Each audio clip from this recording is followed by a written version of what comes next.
देखो बेटा, एनसीईआरटी जो है ना वो थोड़ी सी टफ है। एनसीईआरटी जो है उसकी लैंग्वेज थोड़ी सी टफ है, वो पहली बार में समझना बहुत मुश्किल है। तो आप एक्चुअली में बाकी सब्जेक्ट्स में भी अपना सकते हैं, लेकिन फिजिक्स में तो ये बहुत ज्यादा, मैं कह लूंगा, वेल प्रूवन स्ट्रेटेजी है ये, कि अगर आपने ये स्ट्रेटेजी अपनाई हुई है ना तो हो ही नहीं सकता कि आपके मार्क्स ना इंप्रूव हो कभी। हेलो स्टूडेंट्स, कैसे आप सब?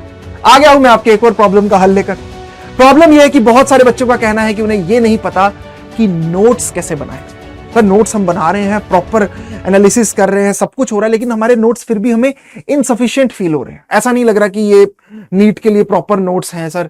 हर बार टेस्ट देते हैं तो ऐसा लगता है कि शायद हमारे नोट्स में कोई कमी रह गई, नोट्स में कोई प्रॉब्लम थी। तो ये प्रॉब्लम काफी सुनने में आई, तो मुझे लगा कि क्यों ना स्टूडेंट्स को बताया जाए कि प्रॉपर नोट्स कैसे बनाए जाते हैं। ऐसे नोट्स बनाए कि बस ऐसा हो कि यही नोट्स अच्छे से पढ़ने हैं, बाकी पूरी गेम जो है वो आपके हाथ में होगी।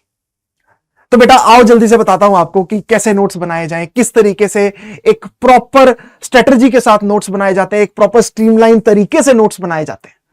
चलिए देखो बेटा, नोट्स बनाने से पहले आपको ऑर्डर ऑफ स्टडी पता होना चाहिए। अगर आपको ऑर्डर ऑफ स्टडी नहीं पता होगा ना कि किस ऑर्डर में पढ़ाई की जाती है, तो आपके नोट्स हमेशा जंबल्ड हो जाएंगे, आपको पता नहीं लगेगा, क्योंकि आप बोलोगे इसके नोट्स पहले बना लिए, ये क्वेश्चन पहले आ गया, बाकी बाद आधी थ्योरी पहले थी, आधी थ्योरी बाद में आ गई, आधे क्वेश्चंस पहले थे, आधे क्वेश्चंस बाद में आ गए, कुछ क्वेश्चंस कहीं है, कुछ क्वेश्चंस कहीं है, तो सारा कुछ गड़बड़ हो जाएगा।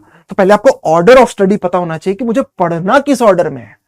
भैया अगर मैं पढ़ने बैठ रहा हूं, मेरा सेशन स्टार्ट हुआ है, मैं नीट की तैयारी कर रहा हूं, बोर्ड्स की तैयारी कर रहा हूं, जिसकी भी तैयारी कर रहा हूं, तो मुझे पहले पता तो हो कि मुझे किस ऑर्डर में पढ़ाई करनी है। तो ऑर्डर को जरा ध्यान से देखिएगा बेटा। देखो, सबसे पहले तो आप क्लास लेक्चर देखते हो, तो क्लास नोट्स बनाने हैं।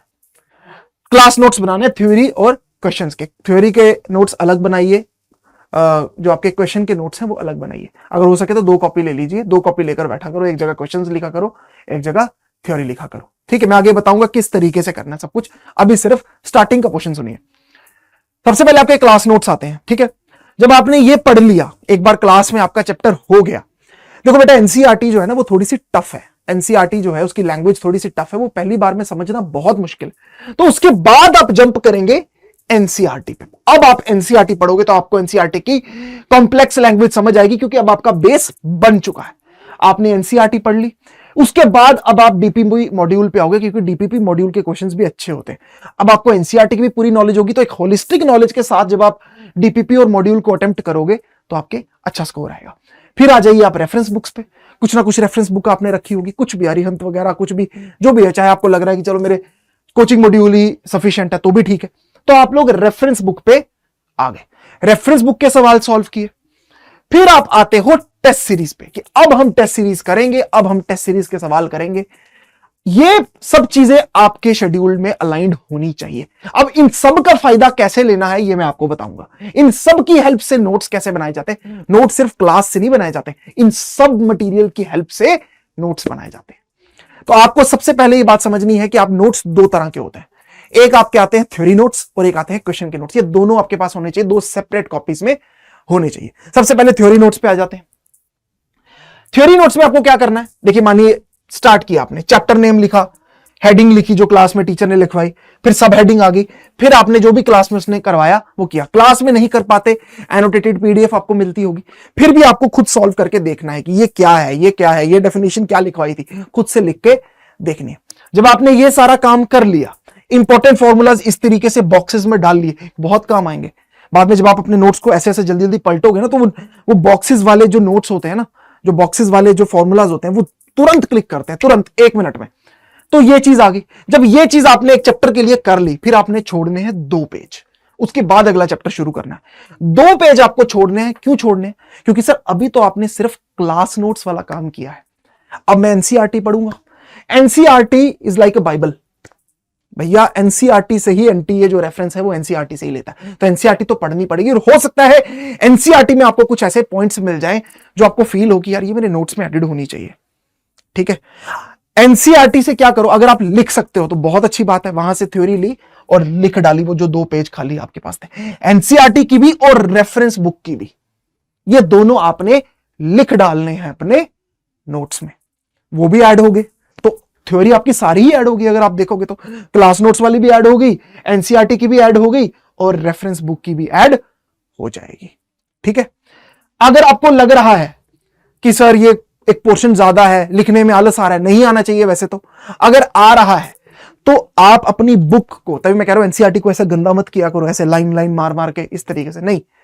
फिर आप उसको जो है प्रॉपरली अंडरलाइन करो एनसीईआरटी पे, उसको स्टार मार्क करो, उसका पैराग्राफ नंबर मेंशन करो, और वो पैराग्राफ नंबर कॉपी में भी मेंशन करो, ताकि जब आप पढ़ने बैठो तो आपको याद रहे, अच्छा एनसीईआरटी का पेज नंबर फलाना ये वाला पेज नंबर था, इसका ये वाला जो पैराग्राफ नंबर है, ये स्टार मार्क कंटेंट है, ये मुझे एनसीईआरटी से पढ़ना है। तो एटलीस्ट कॉपी पे मेंशन रहेगा तो आप भूलोगे तो नहीं कि यार ये मुझे पढ़ना था, वरना आपको टेंशन रहेगी एनसीईआरटी में पढ़ना है। आपको ये तो नहीं टेंशन रहेगी कि एनसीईआरटी से सब कुछ ही पढ़ना है, आपको याद रहेगा अच्छा एनसीईआरटी में ये वाले पेज नंबर पे ये वाला पैराग्राफ नंबर मुझे पढ़ना है। तो ये आपका सारी की सारी थ्योरी इसमें आ गई कि नहीं आ गई, सब कुछ कवर हो गया कि नहीं हो गया। अब आपका जो है ध्यान से देखो, आपके क्लास नोट्स खत्म हो चुके हैं, आपके जो है वो एनसीईआरटी आ गई, आपकी रेफरेंस बुक आ गई, जो तीनों थ्योरी के लिए सबसे ज्यादा इंपॉर्टेंट होती है। तो यहां पे आपका इसका सारा काम हो जाएगा। तो थ्योरी आपकी हो गई डन। अब आते हैं मोस्ट इंपॉर्टेंट पार्ट, जो कि क्या है, क्वेश्चंस का।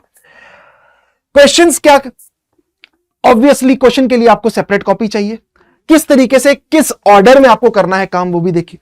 क्लास क्वेश्चंस तो आएंगे क्योंकि मोस्ट ऑफ द टीचर्स जो है अच्छे क्वेश्चंस क्लास में ही करवा देते हैं, तो क्लास क्वेश्चंस तो मेंशन होने ही चाहिए। फिर आगे आप एनसीईआरटी में, एनसीईआरटी के जो अच्छे सवाल हैं, अगर आपको लग रहा है कि ये बिल्कुल लल्लू सा सवाल नहीं है, अच्छा सवाल है, हो सकता है आपसे अभी हो गया पर क्या पता बाद में ना हो, ऐसे सवाल की इंट्यूशन आपको पता होनी चाहिए।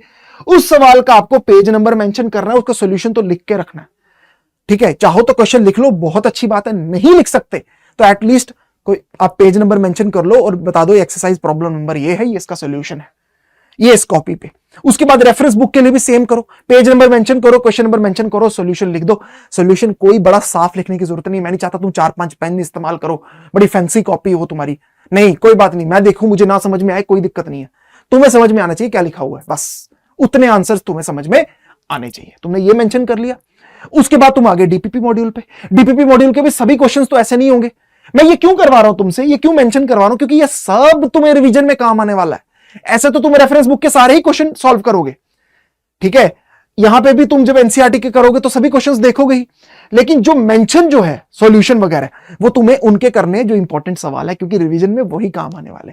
वैसे ही तुमने डीपीपी मॉड्यूल, उस कॉपी पे डीपीपी मॉड्यूल भी सॉल्व कर दो, रफ में ही कर दो, चाहे जो तुम्हें लगता है कि अच्छे सवाल है इसको दोबारा देखना पड़ेगा, मुझे तो पक्का ये भूल जाएगा, स्टार मार्क करके रखो। फिर दोबारा तुम आते हो टेस्ट सीरीज पे। टेस्ट सीरीज तुम्हारे पास ऑफलाइन है टेस्ट सीरीज, उसका टेस्ट नेम, वो टेस्ट को बहुत संभाल के रखना।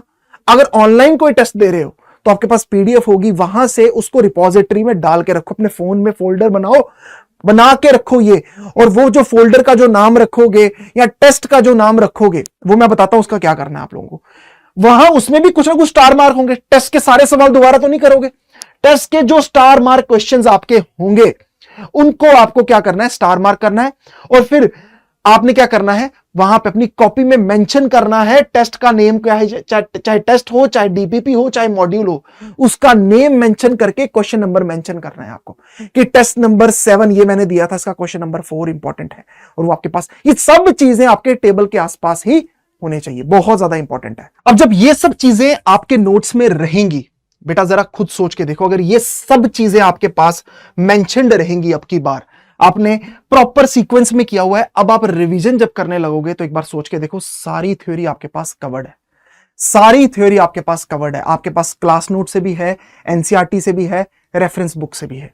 क्वेश्चंस देखो आपके पास क्लास क्वेश्चंस है, एनसीईआरटी क्वेश्चंस है, रेफरेंस बुक के सवाल है, डीपीपी मॉड्यूल है, टेस्ट सीरीज से सवाल है, कोई ऐसे सवाल नहीं जहां से आपके पास नहीं है। तो अब रिवीजन कितनी आसान होगी आपको। देखो साइकोलॉजिकली ना एक्चुअली सबसे बड़ा प्रेशर होता है इंसान पे।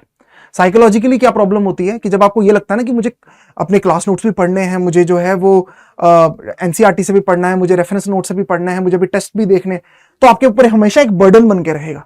जब चीजें क्रक्स होके सिर्फ 1-2 कॉपीज में होंगी ना, तो आपको लगेगा ठीक है यार 2 कॉपीज ही पढ़नी है ना, वो मैं पढ़ लूंगा, मुझे 2 कॉपीज ही कवर करनी है ना, मैं कर लूंगा, कोई दिक्कत वाली बात नहीं। यही स्ट्रेटर्जी आप एक्चुअली में बाकी सब्जेक्ट्स में भी अपना सकते हो, लेकिन फिजिक्स में तो ये बहुत ज्यादा मैं कह लूंगा वेल प्रूवन स्ट्रेटजी है ये, कि अगर आपने ये स्ट्रेटजी अपनाई हुई है ना तो हो ही नहीं सकता कि आपके मार्क्स ना इंप्रूव हो। कभी करके देखना ये चीज, सच बता रहा हूं। आपके पास जब चीजें क्रक्स में रहेंगी ना, आप हमेशा बहुत रिलैक्स्ड रहोगे। 4 सब्जेक्ट की कितनी कॉपीज हो जाएंगी, 8 कॉपीज हो जाएंगी, तो वो 8 कॉपीज हमेशा आपको होगा कि ठीक है यही 8 कॉपी से मुझे पढ़ना है। हाँ, शुरू में जानता हूं आपको हर चीज में ध्यान देना पड़ेगा। जब आप बनाओगे ना, आपको ध्यान देना पड़ेगा। आपको होगा ये वाली प्रॉब्लम कि मुझे स्टार मार्क, अरे स्टार मार्क नहीं किया मैंने, अरे मैं भूल गया। एक बार अगर ये आदत डेवलप कर ली, ये बाद में ये इतना बेनिफिशियल होगा ना, जब लोग ये सोच रहे होंगे ना कि लोग जब पूरी पूरी डीपीपी सॉल्व कर रहे होंगे ना, जब पूरे पूरे टेस्ट फिर से सॉल्व कर रहे होंगे ना, आपको पता होगा कि मुझे क्या सॉल्व करना है। मुझे सिर्फ गिने चुने क्वेश्चन सॉल्व करने हैं, क्योंकि मुझे पता है मैंने प्रॉपर एनालिसिस करके पहले ही स्टार मार्क करके रखा हुआ था। तो if you want to be ahead in this game, you need to be smart. आपको स्मार्टली प्ले करना पड़ेगा, क्योंकि टाइम अब कम बचा हुआ है। ठीक है, कोलू का बैल बन के अगर आप लोग तैयारी करते रहोगे तो फिर चाहे कितना भी पढ़ लो, कोई बेनिफिट्स नहीं होने वाले। स्ट्रेटजी के साथ पढ़ोगे, स्मार्ट वे में पढ़ोगे, मेहनत करोगे, तो सिलेक्शन जरूर होगा। तो बेटा, अगर ऐसे ही वीडियोस आप और चाहते हैं तो प्लीज अपनी सजेशंस देते रहिए, मुझे टेलीग्राम पे देते रहिए, इंस्टाग्राम पे, वैसे भी कमेंट सेक्शन में मुझे जरूर बताइए कि नेक्स्ट वीडियो मुझे कौन सी आपके लिए लेके आनी चाहिए। ठीक है, मैं जरूर उस पर वीडियो बनाऊंगा और जितनी मुझसे हो पाएगी उतनी हेल्प आपके लिए करूंगा। सो बेस्ट ऑफ लक, मेहनत जिंदाबाद।